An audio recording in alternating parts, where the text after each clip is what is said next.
हमारे चैनल को सब्सक्राइब करने के लिए लाल बटन को दबाएं और नए नए गानों को सबसे पहले सुनने के लिए घंटी को दबाएं।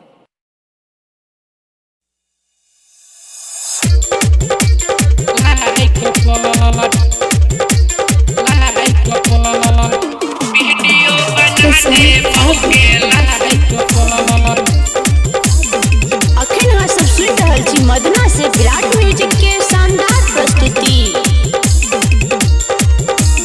वायरल भजे तौगे वीडियो, वायरल भजे तौगे वीडियो, चले बना दै छियौ लाइक पर सुन जहान गे, सुन महा लगे, वीडियो बना दै छियौ टिकटॉक पर सुन महा लगे, आ वीडियो बना दे बहु गे लाइक पर। वायरल भजे तौगे वीडियो, वायरल भजे तौगे वीडियो, चल बना दै छियौ छौरी लाइक पर सुन जान गे,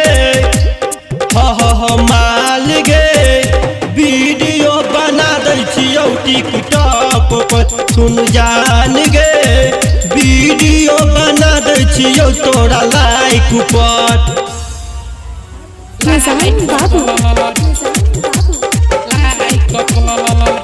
वीडियो बना दे बहु के लाइक पर।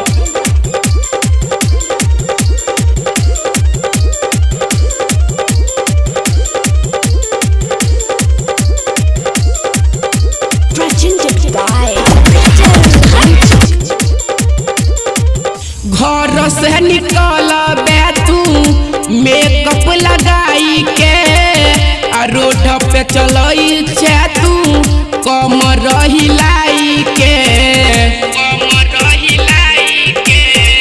घर से निकल हवे गे मेकअप लगाई के, आ रोड पर चल हवे कमर हिलाई के। काहे करे छी टाइम बर्बाद, काहे करे छी टाइम बर्बाद, झूठो के फेसबुक पर सुन जहान गे, वीडियो बना दे बहुती टिकटॉक पर सुन जान गे, वीडियो बना दै छियौ तोरा लाइक पर।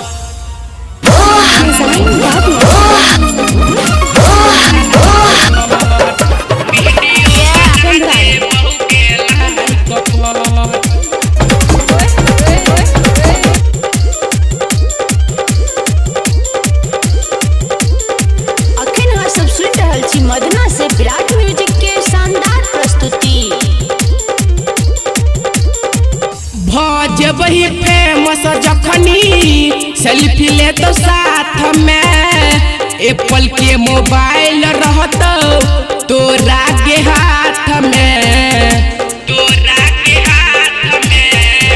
भज वही फेमस जखनी सेल्फी लेबो साथ में, एप्पल के मोबाइल छोरिया रहतो तोहरा हाथ में। काहे बिताबै छी टाइम, काहे बिताबै छी टाइम, जाके मधुबनी चौक पर सुन जहान गे, वीडियो बना दे बहुती टिकटॉक पर सुन जान गे, वीडियो बना दे छियौ तोरा लाइक पर।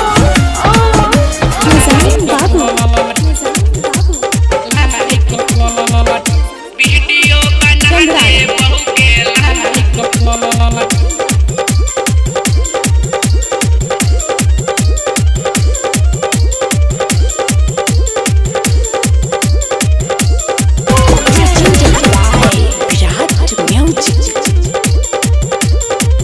सुजीत साजन के जाई के कई दिन फलोगे, अंगित बिहारी प्रमोद लिखतो हाय हेलो लिखतो हाय हेलो।